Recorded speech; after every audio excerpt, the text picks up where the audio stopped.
समस्त लोग पाखंड हो गए थे, एक दूसरे की हत्या करने वाले थे। लेकिन जब रहा नहीं गया, हमने सोचा संतों के पास चलें, मन को शांति मिलेगी। प्रयागराज पहुँचे, क्या देखते हैं, एक महाराज जी की मकान खड़े थे, 5 मंजिला मकान था। अब नारद जी ने कहा, भैया हमने पूछा यह मकान किसकी है? तो एक सज्जन ने कहा यह त्यागी बाबा की है। अच्छा, नाम क्या है? त्यागी बाबा। इतना लंबा चौड़ा मकान, वो काय बात के त्यागी भैया? नाम त्यागी बाबा का आश्रम, नाम त्यागी है और इतना बड़ा आश्रम बना रखा है। आगे बढ़े गए, एक मकान था, वहां शोरगुल हो रहा था, हल्ला हो रहा था। पूछा, ऐ सरकार यह मकान किसकी है? इतने हल्ले कहाँ हो रही हैं, शोरगुल कहाँ हो रहा? तो सज्जन ने कहा, अरे नारद जी यह मौनी बाबा का आश्रम है। अच्छा, त्यागी बाबा का भवन तैयार है, मौनी बाबा के वहां हल्ला हो रहा। काय बात के मौनी बाबा? थोड़ा और आगे बढ़े, 10-12 बच्चे खेल रहे थे। अब पूछा यह बच्चे किसके हैं? तो सज्जन ने कहा ब्रह्मचारी जी महाराज के। त्यागी बाबा का भवन तैयार है, मौनी बाबा के वहां हल्ला हो रहा और ब्रह्मचारी जी के 10-12 बच्चे हैं। संतों को जब कहते हैं ना, पाखंड निरतः संतः, संत भी जब पाखंड परायण हो गए, पाखंडी हो गए, नाम कुछ और काम कुछ और। क्योंकि बनारस के विद्वान बड़े अच्छे, नाम था विजय शास्त्री, बचपन में उनका नाम विजय था। बनारस पढ़ने गए तो 9 साल बाद जब घर आ रहे हैं तो एक बोरा, जो इनाम होता है ना, एक बोरा भर लिया दुकान से, आए और अपने नाम के आगे लिख लिए सर्व विजय शास्त्री। और आए सबसे कहने, मैं सर्व विजय शास्त्री हूँ, मैंने हर जगह विजय प्राप्त किया है। सो आए दादी के पास, सब तो मान लिए, सबने प्रणाम किया। दादी के पास गए, दादी से कहे अब मेरा नाम विजय नहीं। दादी ने कहा विजयवा बोला। सो गुस्सा कर, अरे दादी मेरा नाम विजयवा नहीं है, पूरा संसार मुझे सर्व विजय शास्त्री कहता है। अच्छा, इतना लंबा नाम विजय प्राप्त कर लिया तूने? हाँ दादी देख कितना ज्यादा पड़ा हुआ है, यहाँ सब विजेता बना हूं मैं। अच्छा ऐसा हो? मैं नहीं मानता। तू जा करके जो गांव में सबसे बूढ़े हमारे घर के जो नाऊ हैं शर्मा जी, उनके घर जा। अगर वह लिख देंगे कि तू जीता और वो हारे शास्त्रार्थ में, तो मैं मान जाऊंगा। अब गए, कहीं इतना ही करना है, गए शर्मा जी को पुकारा। बेचारे शर्मा जी बुढ़े से 80 बरस के आए। हाँ बेटा बताओ। मैं सर्व विजय शास्त्री बनारस से पढ़ करके आया हूँ, मैं हर जगह मैंने विजय प्राप्त किया है, मैं आपसे शास्त्रार्थ करना चाहता हूँ। दादी ने भेजा है। शर्मा जी ने कहा बेटा मैं शास्त्र जानता नहीं, अर्थ क्या बताऊंगा, काय बात का अर्थ करूंगा मैं? कहीं नहीं, तब आप लिख दीजिए आप हारे मैं जीता। कहीं बस इतना ही। एक पन्ना लिया, उस पे लिख दिया सर्व विजय शास्त्री जीत गए, शर्मा जी हार गए। अब पर्ची लिया, बेचारा दौड़ा दौड़ा मैं जीत गया, मैं जीत गया। आया दादी को दिखाया, दादी ने पढ़ा तो उसमें पलट गया। क्या लिखा है? लिखा है सर्व विजय शास्त्री हारे, शर्मा जी जीत गए। बेचारा दोबारा पढ़ा, ये तो पर्ची बदल गई। फिर दौड़ करके आया, दादी ने कहा जा फिर से लिखवा के ला। फिर आया, फिर लिखवाया तो सही है कि सर्व विजय शास्त्री जीत गए और शर्मा जी हार गए। फिर आया, फिर दिखाया, फिर बदल गया कि शास्त्री जी हार गए, शर्मा जी जीत गए। अब बेचारा आया, अब कहता है दादी ये क्यों हो रहा है, मैंने तो लिखवा करके लाया। तो दादी ने कहा बेटा अब ध्यान से सुनना, जो व्यक्ति स्वयं ही अपने नाम के आगे पीछे विश्लेषण लगा लेता है, प्रभाव में रहता है, उसका प्रभाव और भाव दोनों घट जाता है। और जो व्यक्ति भाव में रहता है उसका प्रभाव बढ़ जाता है। क्यों? क्योंकि एक बार त्रेता युग माही शंभु कहे कुंभ ऋषि पाए, संग सती जग जननी भवानी नाम उमांबिका भवानी। संग सती नाम इनका है, जगजननी है, उमा है, अंबिका है, भवानी। कितना लंबा विश्लेषण है, लेकिन जब गई हैं संग सती जग जननी भवानी और पूजे ऋषि अखिलेश्वर जाने पूजन किया है, लेकिन इतना लंबा नाम लेकर के गई हैं, लेकिन वापसी में क्या हुआ? भोले बाबा छोटा नाम लेकर के गए, शंभु बन करके आए हैं तो भोले बाबा त्रिपुरारी बन गए। छोटे नाम से बड़ा नाम मिल गया भगवान की कथा से, और माता जी क्या बन गई? दक्ष कुमारी बन गई। संग सती जग जननी भवानी, भवानी बन करके गई प्रभाव में, भाव में नहीं गई। और भोले बाबा भाव में शंभु बन करके गए, वह त्रिपुरारी बन गए और माता जी दक्ष कुमारी बन गई। तो भगवान की कथा में भाव में रहिए, प्रभाव में नहीं रहिए। प्रभाव में आने वाले का प्रभाव घट जाता है, नाम घट जाता है, उपाधि घट जाती है। इसलिए बेटा तुम अपने नाम के आगे स्वयं विश्लेषण लगाए हो, इसलिए तुम्हारा विश्लेषण घट गया, तुम्हारी उपाधि घट गई, तुम हार गए। तुमने स्वयं से विजय प्राप्त किया है। जब समाज रूपी थप्पड़ खाओगे, वैराग्य आएगा, त्याग करोगे, तब जाकर के समझोगे कि यह संसार है क्या। बोलो बाकी बिहारी लाल की जय। तो कहें सरकार, मैं प्रयागराज में गया, हमने देखा पाखंड नहीं रहता संत, समस्त संत क्या है गए हैं? पाखंडी हो गए हैं। और कहा गया है पापस्य खंडः पाखंडः, पाप का ही एक खंड क्या है? पाखंड है।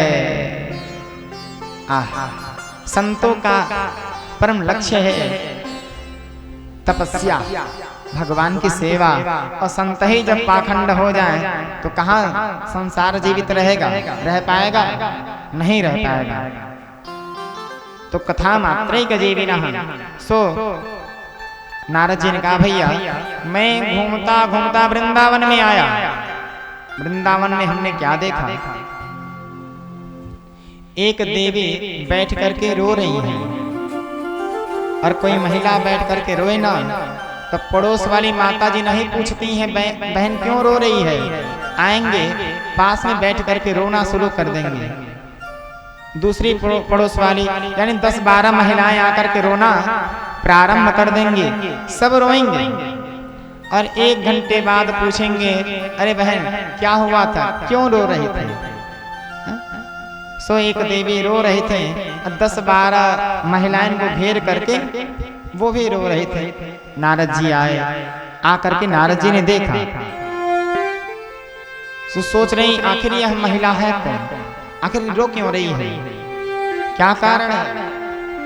अब नारद जी ने सोचा जाऊं कि ना जाऊं, जाऊं कि ना जाऊं, क्योंकि रामचरितमानस में 8 अवगुण बताया गया है महिलाओं के।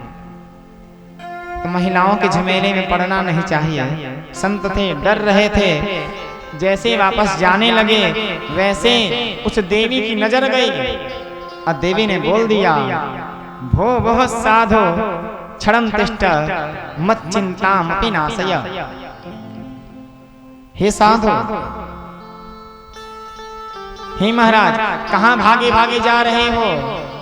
दर्शनं तव लोकस्य सर्वथाग हरम परम। अरे 1 मिनट रुकिए तो सही।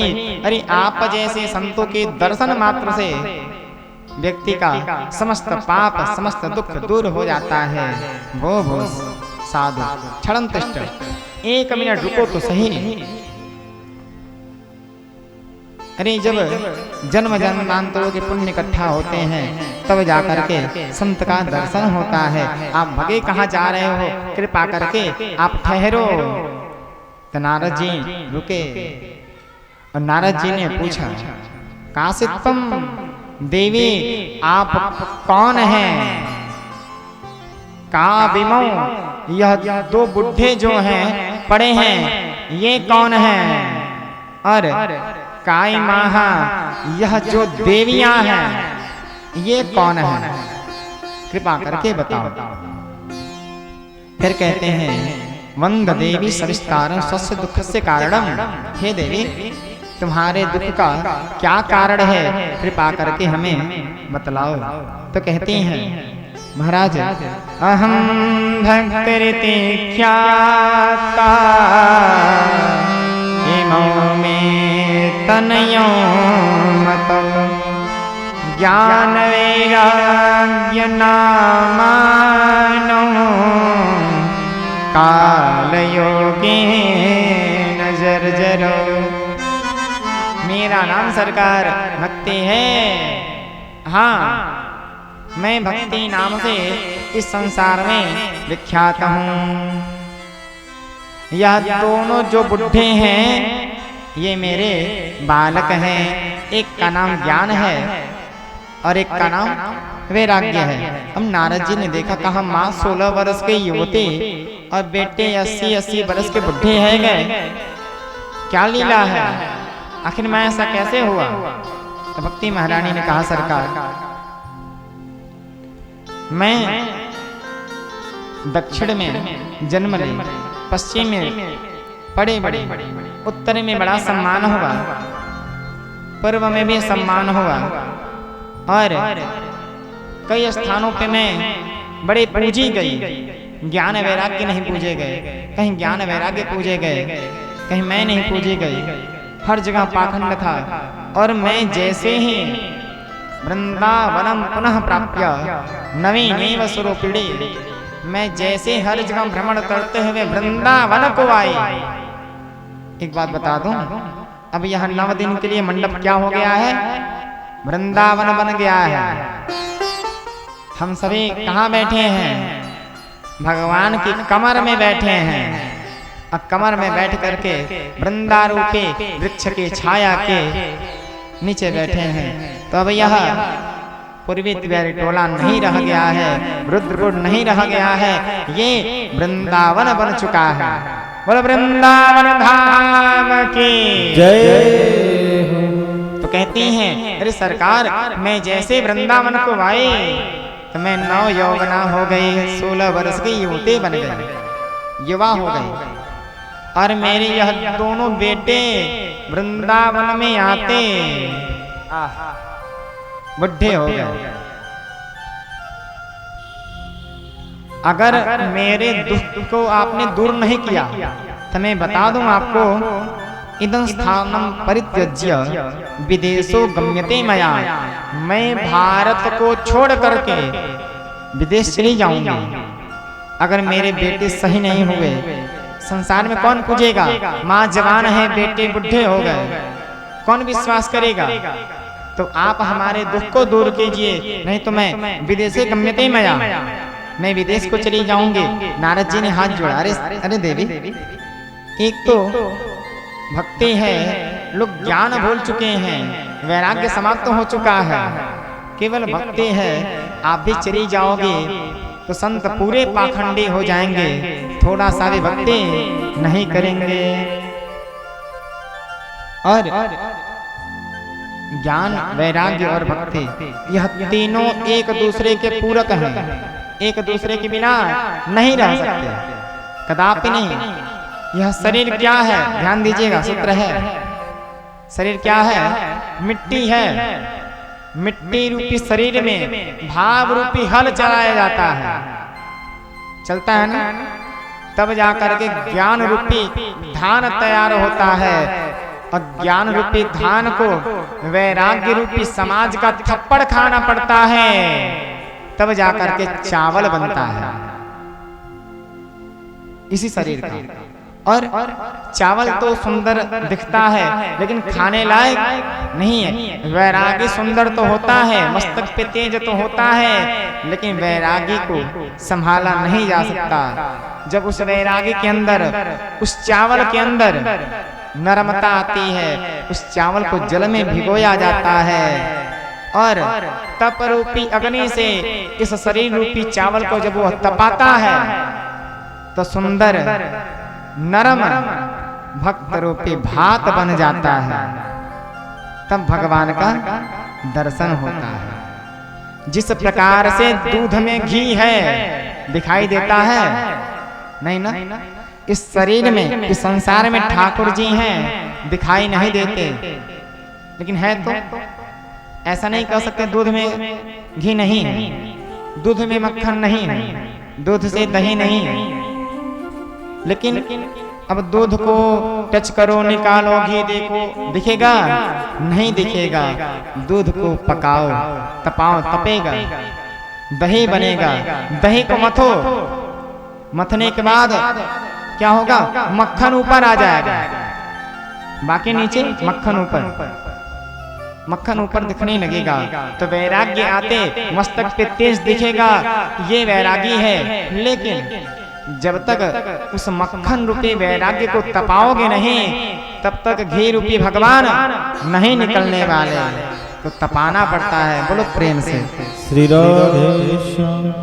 सो नारद जी ने बड़ा सुंदर गीता का पाठ किया।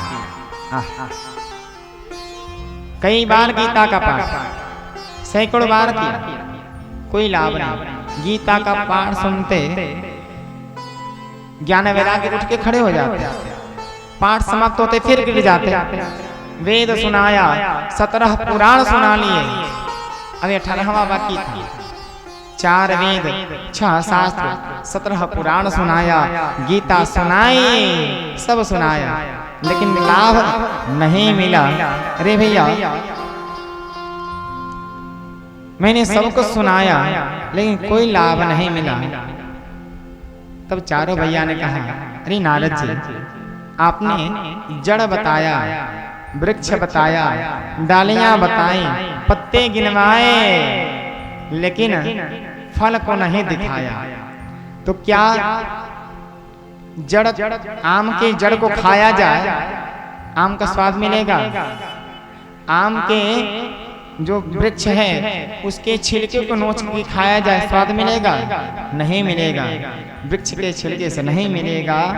पत्ते को खाओगे तो आम का स्वाद नहीं आने वाला है। आम का स्वाद लेने के लिए तो फल को ही खाना पड़ेगा, पत्ते से नहीं मिलेगा। तो नारद जी ने कहा, तो क्या करें भैया?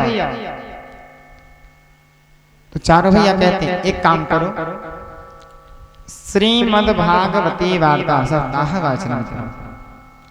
ये कलयुग है, और कलयुग में केवल रामचरितमानस 7वां कांड 103 नंबर का क वर्ग नंबर की चौपाई कहती है,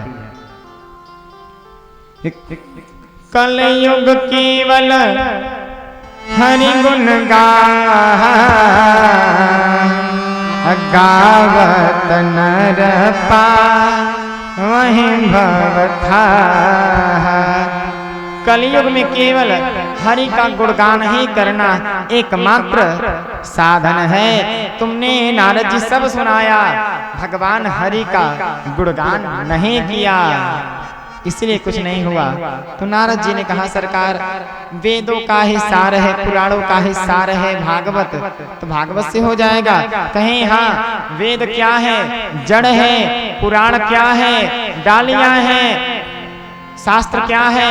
उसकी पत्ते हैं। लेकिन वेद, पुराण और शास्त्र रूपी वृक्ष का जो सार रूपी फल है वह क्या है? श्रीमद् भागवत है। तो श्रीमद् भागवत का रसपान करो।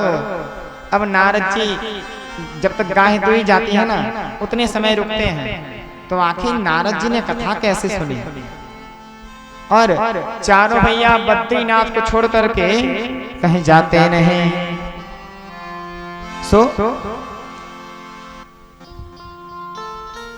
जब दोनों कहीं नहीं जाते तो आखिर कथा होगी कैसे? अब बद्रीनाथ में चारों भैया हैं, मानस पुत्र। अब बद्रीनाथ में तो कोई जा नहीं सकता। इस समय तो साधन जा रही है, उस जमाने में जाना मुश्किल था। और जो चला जाता था वह वैराग्य हो ले लेता था, वापस नहीं आता था। पहले जो बद्रीनाथ पहुंच जाए, एक तो लाखों में से कोई एक पहुंचता था, और जो पहुंच जाए वो आज भी वही है, कभी आया ही नहीं, आने का मन ही नहीं करता। सो सबका जाना मुश्किल था। सो बद्रीनाथ छोड़े ऊपर से नीचे आए। कहाँ? हरिद्वार। क्यों कहा गया है भगवान की कथा श्रोता से होती है। जब श्रोता रहे तभी कथा में आनंद आता है। एक ही श्रोता हो, आनंद से सुनने वाला हो, सो सुनाने में बड़ा आनंद आता है। गुरुदेव कहते हैं हरिद्वार में आए। अब हरिद्वार क्या है? प्रयाग से और बद्रीनाथ से बीच का है। बनारस ही ले लो, बनारस और बद्रीनाथ। बद्रीनाथ ऊपर है, बनारस थोड़ा नीचे है, हरिद्वार कहाँ है? दोनों के बीच में है। अब सोचा नीचे वाले ऊपर आ जाएंगे और ऊपर वाले नीचे आ जाएंगे। अब हरिद्वार में सुंदर पांडाल बना, बढ़िया। किसका? बालू का। उस समय कुछ था नहीं, तो बालू का बहुत बढ़िया चबूतरा बनाया गया। उसे पर 4 आसन लगा। सनक, सनंदन, सनातन, सनत कुमार चारों भैया विराजमान हुए और नीचे 4 आसन लगा। किसका? 2 आसन ज्ञान वैराग्य का लिटा दिए गए। एक आसन भक्ति महारानी, भक्ति महारानी अदृश्य थी, और एक आसन लगा नारद जी का। सुनाना है ज्ञान वैराग्य को, भक्ति महारानी को, लेकिन ज्ञान वैराग्य क्या हो गए हैं? बुढ़े हो गए हैं। ज्ञान वैराग्य पूजन कर नहीं सकते। जिस प्रकार से हमारे परीक्षित जी अचलस्त हैं, बीमार हैं, तो उठ बैठ नहीं सकते। उनके सहयोग में उनके बालक जन उठ करके पूजन कर रहे हैं। माता जी भी जैसे हैं ऐसे ही ज्ञान वैराग्य जर्जर थे, उठ नहीं पाते। तो ज्ञान वैराग्य को, भक्ति महारानी को सुनाने के लिए नारद जी सहयोग रूप में यजमान बन करके बैठ गए। अरे भगवान की कथा जहाँ होती है वहाँ नारद जैसे संत भी बैठ जाते हैं, जो केवल गोदोहन काल, यानी जितना समय गाय दोहने में लगता है उतना ही समय नारद जी कहीं रुकते थे। उतने में जो करना होता तो कर लेते थे। जिसके नारम ज्ञानम ददाती थी नारदा, जो सदैव भगवान नारायण का मिलन कराए, भगवान का साक्षात्कार करा दे। बोलो बाकी बिहारी लाल की जय। आइए 2 बार भगवान का नाम पुनः जैसे ठाकुर जी की मर्जी वैसे कथा।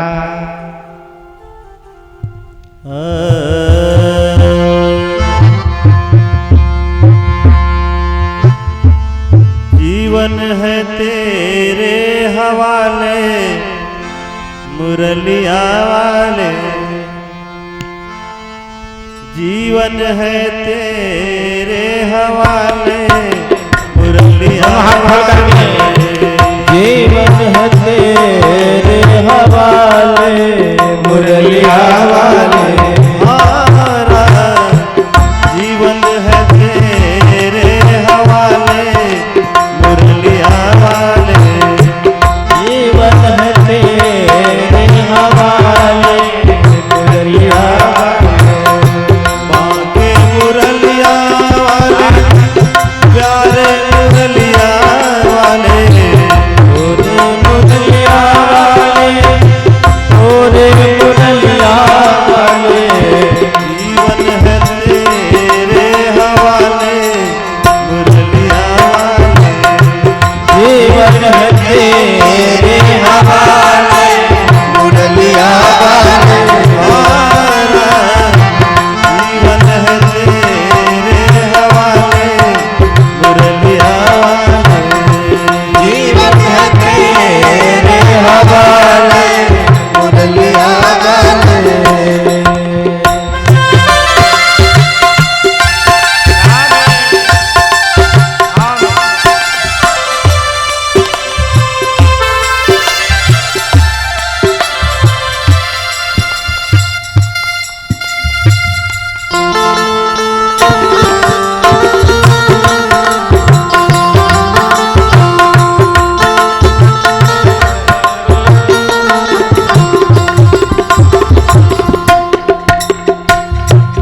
अपने चरण का दास बना ले, अपने चरण का दास बना ले, अपने चरण का, अपने चरण का, अपने चरण का, अपने चरण का दास बना ले, अपने चरण का दास बना ले। वृंदावन में बसा ले मुरलिया वाले, वृंदावन में बसा ले मुरलिया वाले। हमारा जीवन है तेरे हवाले मुरलिया वाले, जीवन है तेरे हवाले मुरलिया वाले।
तुझे से नचा ले मुरलिया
जीवन भगवान के हाथ की कठपुतली है।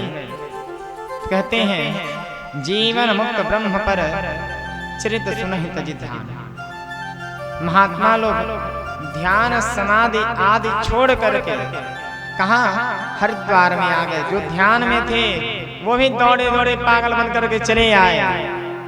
और जो गृहस्थ लोग थे कहते हैं भृगुर वशिष्ठ च्यवनश्च गौतमो मेधातिथिर्देवलदेवरातौ रामस्तथा गादिसुतश्च साकलो मृकण्डपुत्रा त्रिजपिप्पलादाः। जो संत सन्यासी पुत्र वाले थे वह अपने परिवार जन के साथ अकेले नहीं, पत्नी बेटा समस्त दंपति को लेकर के हरिद्वार पहुंचे और बालू के आसन पर चारों भैया जो मानस पुत्र है ब्रह्मा जी के सनक सनंदन सनातन सनत कुमार भगवान नारायण के प्रथम अवतार बताए गए हैं। उनके बाद नारद अवतार है, उनके बाद वराह अवतार है, उसके बाद मत्स्यावतार है, कूर्म अवतार है। तो समस्त अवतारों का वर्णन भागवत को अवतार कथा भी कहा गया है, यानी भगवान के समस्त अवतारों का भी वर्णन आने वाला है। अभी तो हम केवल यह जानने का प्रयास आज कर रहे हैं आखिर साधन क्या है, कौन सा कार्य किया जाए जिसको करने से कलयुग में प्राणी धन्य हो जाते हैं, मानव जीवन सफल हो जाता है। भगवान का महात्म्य। और आज गंगा जी के तट पे जय शब्दो नमः शब्दः शंख शब्दस्तथैव च जय घोष से गंगा जी का घाट जो है गूंज उठा। और जान लीजिए ठंडी हो या गर्मी हो आप हरिद्वार में जाइए, संत बताते हैं वहाँ बोट चलता है, बोट में नौका जो है उसमें बैठ जाइए, बड़ा बढ़िया रहेगा। जैसे बीच में पहुंचेंगे तो मालूम पड़ेगा अभी यह बोट डूब जाएगा, लगेगा डोलने। और अब सोचेंगे भगवान जल्दी से उस पार करो इस पार करो, अब दोबारा नहीं आएंगे, गलती नहीं करेंगे। अपना पूरा जीवन का पाप याद कर लोगे केवल 2 से 3 मिनट में। और डूबेगा नहीं नाव, धीरे धीरे उस पार चले जाओगे, फिर इस पार आओगे। तो वह हरिद्वार है भगवान के घर जाने का रास्ता। हरिद्वार में गंगा जी बड़ी ठंडी होती है, बड़ा बहुत ज्यादा शीतल। ठंडे की बात ही छोड़ दो सरकार, गर्मी में ठंडी लगती है वहां के जल से, इतना शीतल। और भगवान की कथा सुनने के लिए शीतलता चाहिए, सरलता चाहिए। सरल को शीतल कहा गया है, बिल्कुल ठंडा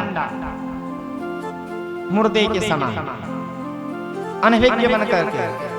एक मुर्दा क्या होता है, सब ठंडा होता है ना, बिल्कुल ठंडा हो जाता है, प्राण रूपी गर्मी निकल जाती है, ठंडा हो जाता है। अरे जिसको जितना घमंड हो ना, शमशान में जाकर के राख ही बन जाना, किसी की चलने वाली नहीं है। गोविंद कहते हैं, सनकादि कहते हैं सदा सेव्या श्रीमद्भागवती कथा यस्याः श्रवणमात्रेण हरिसीता समाश्रये।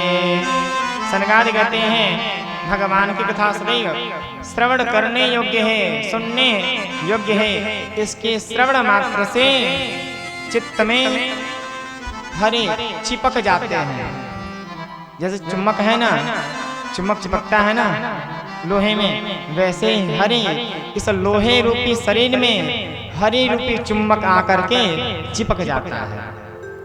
और यह टेढ़ी टांग वाला भी द्रवीभूत हो जाता है। आज एवं वदन्ति दिव्यदेव समाज मुख्याः, ऐसा आकाश में खड़ा पूरा देव समाज कहता है कि इन अभागों को देखो। अभागा शब्द आया है, भगवान की चरितामृत की पवित्र धारा बह रही है और यह उसमें आचमन और अवगाहन नहीं करते हैं। भगवान की कथा बह रही है, इसमें आना चाहिए, डुबकी लगाना चाहिए। यह नहीं सोचना चाहिए कि यह मेरे वहां नहीं आते, हम क्या करने को जाएं, घर में सुन करके काम चल जाएगा। तो कल की कथा से बताऊंगा कि पीछे से सुनने वाले का क्या होता है, काय गति होती है। अभी तो आज महात्म्य है, अभी तो चर्चाएं आरंभ हो रही हैं। जैसे ही प्रथम दिन की कथा सुनाए ज्ञान वैराग्य, मानो उनके शरीर में हलचल शुरू हो गया। दूसरे दिन की कथा से उठ करके बैठ गए, तीसरे दिन की कथा से बोलना जान गए, और चौथे दिन की कथा में जब भगवान का प्रादुर्भाव हुआ, कन्हैया का जन्म उत्सव मनाया गया, तो कहते हैं भक्ति सुतौ तौ तरणौ विहित्वा प्रेमई करूपा सहसा विनाशे श्री कृष्ण गोविंद हरे मुरारे नाथेति नामानि मुहुर वदन्ति। भक्ति महारानी ज्ञान वैराग्य के साथ सबके बीच में प्रकट होकर के ताता थैया करने लगे। देवराज इंद्र मृदंग बजाने लगे, प्रहलाद जी मजीरा बजाने लगे, ध्रुव जी करताल बजाने लगे, सब ताता थैया करते कर नृत्य करने लगे। बोले वासुदेव भगवान की जय हो। सब संकीर्तन करना आरंभ कर दिए। सातवें दिन की कथा जब हुई और जब ज्ञान वैराग्य युवा बन गए, तब नारद जी ने हाथ जोड़ा, धन्य हो। यानी सरकार, यह तो भक्ते थे, ज्ञान वैराग्य थे, तर गए, सही हो गए, लेकिन इस कलयुग में जो पापी हैं इनका कल्याण कैसे होगा? तो गुरुदेव ने कहा, सूत जी महाराज ने ऋषियों से, सुनो, अभी वो नारद जी थे, भक्ति महारानी ज्ञान वैराग्य थे, तर गए। अब मैं एक महान प्रेत की गाथा सुनाता हूँ, प्रेत की कथा कि केवल पुण्य आत्मा ही नहीं, अपितु कोई पापी हो और मर जाए, पाप करके मर जाए, महान प्रेत हो जाए, उसका भी कल्याण हो जाता है। कहते हैं ये मानवाः पापपीतस्तो